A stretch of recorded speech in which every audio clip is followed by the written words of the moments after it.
ಓಂ ಗುರುರ್ಬ್ರಹ್ಮ ಗುರುರ್ವಿಷ್ಣು ಗುರುರ್ದೇವೋ ಮಹೇಶ್ವರಃ ಗುರುರೇವ ಪರಂ ಬ್ರಹ್ಮ ತಸ್ಮೈ ಶ್ರೀ ಗುರವೇ ನಮಃ. ಓಂ ಸ್ಥಾಪಕಾಯ ಚ ಧರ್ಮಸ್ಯ ಸರ್ವಧರ್ಮಸ್ವರೂಪಿಣಿ ಅವತಾರ ವರಿಷ್ಠಾಯ ರಾಮಕೃಷ್ಣಾಯ ತೇ ನಮಃ. ಪ್ರೀತಿಯ ಬಂಧುಗಳೇ, ಶ್ರೀರಾಮಕೃಷ್ಣರ ಗೃಹಸ್ಥ ಭಕ್ತರು ಮಥುರಾನಾಥ ವಿಶ್ವಾಸ.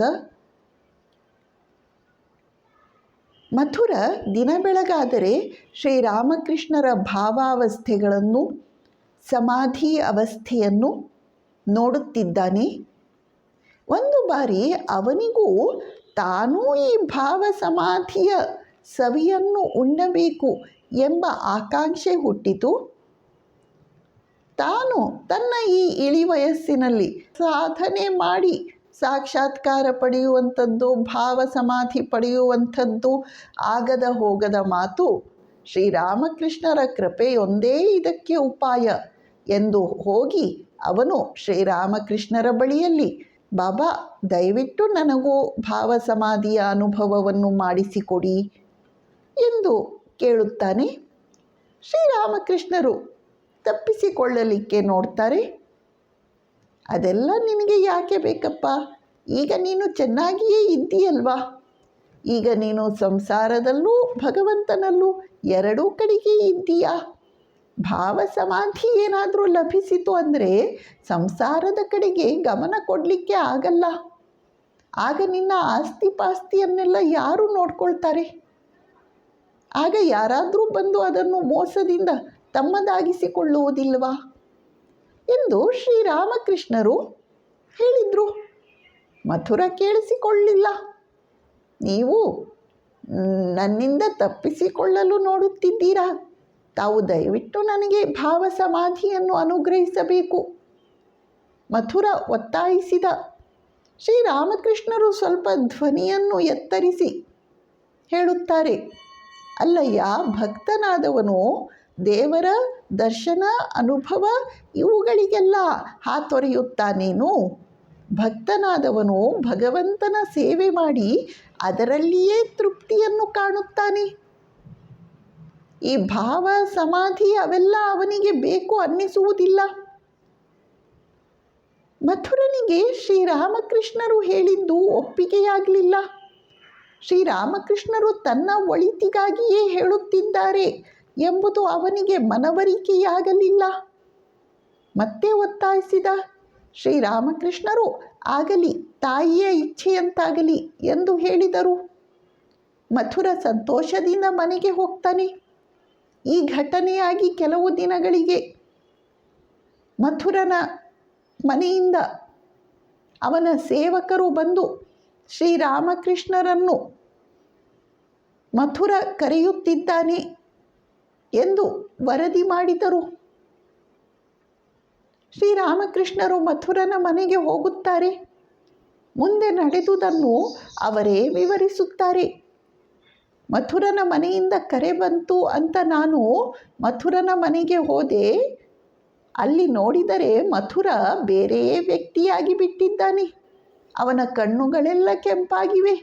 ಕಣ್ಣುಗಳಿಂದ ಒಂದೇ ಸಮನೆ ಪ್ರೇಮಾಶ್ರು ಸುರಿಯುತ್ತಲಿದೆ. ಅವನು ಭಗವನ್ನಾಮವನ್ನು ಉಚ್ಚರಿಸುತ್ತಾ ಅಳುತ್ತಿದ್ದಾನೆ. ನಾನು ಹೋಗಲಿಕ್ಕಿಲ್ಲ. ಅವನು ಕೂಡಲೇ ಎದ್ದು ಬಂದು ನನ್ನ ಪಾದಗಳಲ್ಲಿ ಬಿದ್ದು ಬಿಟ್ಟ. ಬಾಬಾ ದಯವಿಟ್ಟು ನನಗೆ ಈ ಭಾವ ಸಮಾಧಿ ಬೇಡ ಎಂದು ಹೇಳಿದ. ಬಾಬಾ ನಾನು ಈಗ ಆನಂದವಾಗಿಯೇ ಇದ್ದೇನೆ. ಆದರೆ ಈಗ ನನಗೆ ಸಂಸಾರದ ಯಾವ ಕೆಲಸ ಕಾರ್ಯಗಳ ಕಡೆಗೆ, ಆಸ್ತಿಪಾಸ್ತಿಯ ಕಡೆಗೆ ಗಮನ ಕೊಡಲಿಕ್ಕೆ ಸಾಧ್ಯವೇ ಇಲ್ಲ. ದಯವಿಟ್ಟು ಈ ಭಾವವನ್ನು ಹಿಂತೆಗೆದುಕೊಳ್ಳಿ. ಅಲ್ಲಯ್ಯ, ನೀನೇ ಈ ಭಾವ ಬೇಕು ಅಂತ ಒತ್ತಾಯಿಸಿದ್ದೆ ಅಲ್ಲವೇ?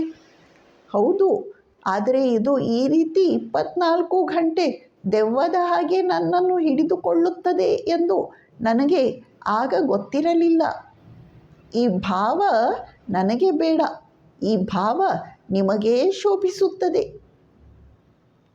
ಎಂದು ಮಥುರ ಮತ್ತೆ ಮತ್ತೆ ಒತ್ತಾಯಿಸಿದ. ಕೊನೆಗೆ ಶ್ರೀರಾಮಕೃಷ್ಣರು ಅವನ ಎದೆಯನ್ನು ಸ್ಪರ್ಶ ಮಾಡಿದರು. ಆಗ ಆ ಭಾವ ಸಮಾಧಿ ಅನುಭವ ಅವನಿಂದ ಮರೆಯಾಯಿತು. ಶ್ರೀರಾಮಕೃಷ್ಣರ ಕೃಪೆಯಿಂದ ಅತ್ಯಂತ ಅಪರೂಪದ ಭಾವ ಸಮಾಧಿಯ ಅನುಭವವನ್ನೂ ಮಥುರ ಪಡೆದುಕೊಂಡ. ಒಮ್ಮೆ ಮಥುರನಿಗೆ ಮೈ ಮೇಲೆ ಕುರು ಆಗಿರುತ್ತೆ. ಅದರಿಂದ ಅವನು ಹಾಸಿಗೆ ಹಿಡಿದಿರ್ತಾನೆ. ಅವನು ಶ್ರೀರಾಮಕೃಷ್ಣರನ್ನು ಮತ್ತೆ ಮತ್ತೆ ತನ್ನ ಬಳಿಗೆ ಬರಬೇಕು ಅಂತ ಕರೆ ಕಳುಹಿಸುತ್ತಿದ್ದಾನೆ. ಶ್ರೀರಾಮಕೃಷ್ಣರು ಹೃದಯನ ಹತ್ತಿರ, ನನಗೆ ಅವನ ಕುರುವನ್ನು ವಾಸಿ ಮಾಡಲಿಕ್ಕೆ ಬರುವುದಿಲ್ಲ, ನಾನು ಬರುವುದಿಲ್ಲ ಎಂದು ಮುಂದುವರೆದ್ರು. ಹೋಗಲೇ ಇಲ್ಲ. ಕೊನೆಗೊಂದು ದಿನ ಮಥುರನ ಒತ್ತಾಯಕ್ಕೆ ಅವರು ಅಲ್ಲಿಗೆ ಹೋಗುತ್ತಾರೆ. ಮಥುರ ಕಷ್ಟಪಟ್ಟು ಎದ್ದು ಅವರಿಗೆ ಬಾಗಿ ನಮಸ್ಕರಿಸುತ್ತಾನೆ. ಶ್ರೀರಾಮಕೃಷ್ಣರು, ನಿನ್ನ ಕುರುವನ್ನು ವಾಸಿ ಮಾಡಲಿಕ್ಕೆ ನನಗೆ ಸಾಧ್ಯವಿಲ್ಲ ಎಂದು ಹೇಳಿದಾಗ ಮಥುರ, ಆ ಕುರುವನ್ನು ವಾಸಿ ಮಾಡಲಿಕ್ಕೆ ನಾನು ನಿಮ್ಮನ್ನು ಕೇಳುತ್ತೇನೇನು? ಅದನ್ನು ವಾಸಿ ಮಾಡಲಿಕ್ಕೆ ಡಾಕ್ಟರುಗಳು ಇದ್ದಾರೆ. ನಾನು ಭವಸಾಗರದಿಂದ ಪಾರುಗಾಣಿಸಲಿಕ್ಕೆಂದು ನಿಮ್ಮ ಪಾದಧೂಳಿಯನ್ನು ತೆಗೆದುಕೊಳ್ಳುತ್ತಿರುವುದು ಎಂದು ಹೇಳುತ್ತಾನೆ. ಶ್ರೀರಾಮಕೃಷ್ಣರು ಭಕ್ತನ ಮಾತಿನಿಂದ ಸಂಪ್ರೀತನಾಗಿ ಭಾವ ಸಮಾಧಿಗೆ ಹೋಗುತ್ತಾರೆ. ಹೀಗೆ ಮಥುರನಿಗೆ ಶ್ರೀರಾಮಕೃಷ್ಣರ ಕುರಿತಾದ ಗೌರವ, ಆದರ, ಪೂಜ್ಯ ಬುದ್ಧಿಯಾಗಿ ಪರಿವರ್ತನೆಯಾಗಿರುತ್ತೆ. ಮಥುರನಿಗೆ ಶ್ರೀರಾಮಕೃಷ್ಣರ ಹೆಸರಿನಲ್ಲಿ ಏನಾದರೂ ಆಸ್ತಿಯನ್ನು ಬರೆದು ಇಡಬೇಕು ಎಂದು ತುಂಬ ಆಸೆ ಇತ್ತು.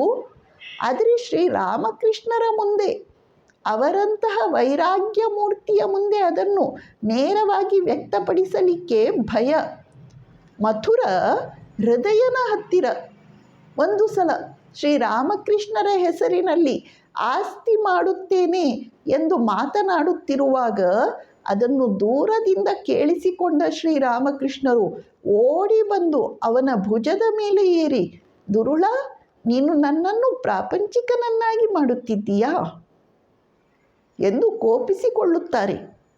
ಅಂದಿನಿಂದ ಮಥುರ ಶ್ರೀರಾಮಕೃಷ್ಣರ ಹೆಸರಿನಲ್ಲಿ ಆಸ್ತಿ ಪಾಸ್ತಿಯನ್ನು ಮಾಡಬೇಕು ಎಂಬ ವಿಚಾರವನ್ನು ಬಿಟ್ಟುಬಿಟ್ಟ.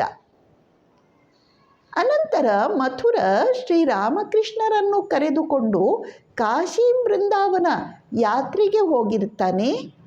ಕಾಶಿಯಲ್ಲಿ ಮಥುರ ನೂರಾರು ಬ್ರಾಹ್ಮಣರಿಗೆ, ಸಾಧು ಸಂತರಿಗೆ, ಭಕ್ತರಿಗೆ, ಬಡಬಗ್ಗರಿಗೆ ಅವರು ಕೇಳಿದುದನ್ನೆಲ್ಲ ದಾನ ಮಾಡ್ತಾನೆ.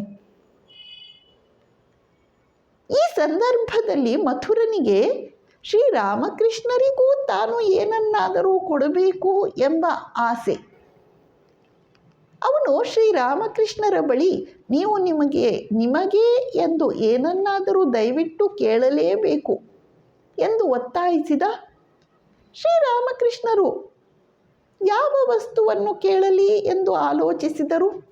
ಅವರಿಗೆ ಯಾವ ವಸ್ತುವಿನ ಅವಶ್ಯಕತೆಯೂ ಇರಲಿಲ್ಲ.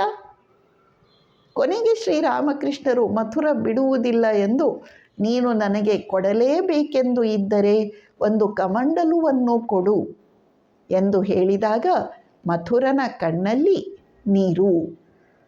ಶ್ರೀರಾಮಕೃಷ್ಣರಂತಹ ವೈರಾಗ್ಯ ಮೂರ್ತಿಗಳನ್ನು ಅವನು ಕಂಡಿರಲೇ ಇಲ್ಲ. ಶ್ರೀರಾಮಕೃಷ್ಣರು ಹಿಂದೆ ತಾಯಿ ಭವತಾರಿಣಿಯ ಹತ್ತಿರ, ಅಮ್ಮ, ನನ್ನನ್ನು ಶುಷ್ಕ ಸಾಧುವನ್ನಾಗಿ ಮಾಡಬೇಡ ಎಂದು ಪ್ರಾರ್ಥನೆ ಮಾಡಿದ್ದರು. ಅಂದರೆ ಅದರ ಅರ್ಥ ತಮ್ಮ ಬಳಿ ಬರುವ ಶಿಷ್ಯರಿಗೆ ತಾವು ಏನನ್ನಾದರೂ ಹೊಟ್ಟೆ ತುಂಬ ಕೊಡುವಂತೆ ಆಗಬೇಕು. ಅಲ್ಲದೆ ತಮ್ಮ ಬಳಿಗೆ ಬರುವ ಭಕ್ತರು, ಶಿಷ್ಯರು, ಅಭಿಮಾನಿಗಳು, ಸಾಧಕರು, ಸಾಧು ಸಂತರು ಅವರೆಲ್ಲರ ಅಶನ ಮತ್ತು ವಸತಿಗೆ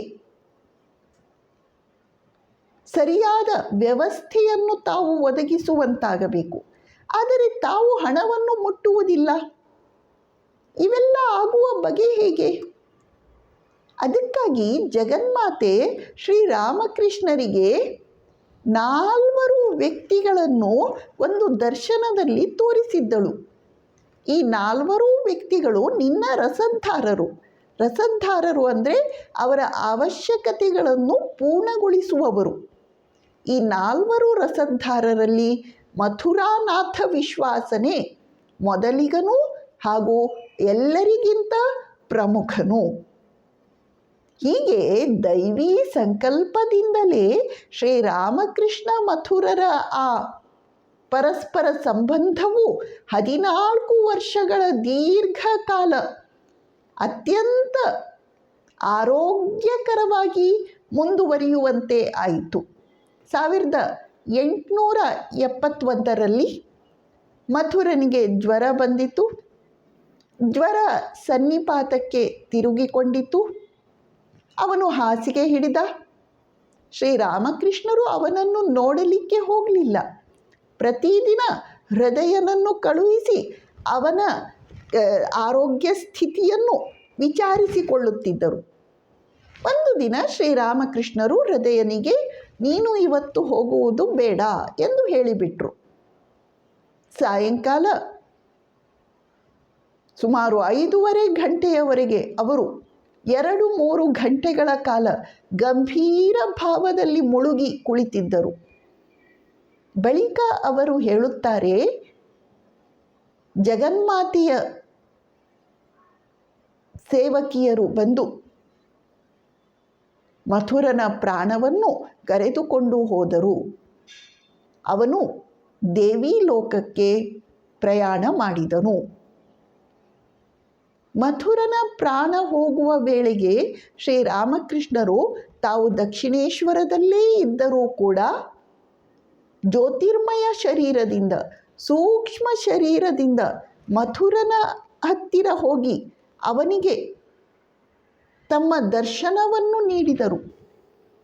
ಮಥುರ ತನ್ನ ಇಷ್ಟ ದೇವತೆ ಸಾಕ್ಷಾತ್ ಕಾಳಿಕಾ ಮಾತೆಯಾದ ಶ್ರೀರಾಮಕೃಷ್ಣರ ದಿವ್ಯ ದರ್ಶನವನ್ನು ಪಡೆಯುತ್ತಾ, ದೇವಿಯ ಸ್ಮರಣೆಯನ್ನು ಮಾಡುತ್ತಾ ಪ್ರಾಣತ್ಯಾಗವನ್ನು ಮಾಡುತ್ತಾನೆ.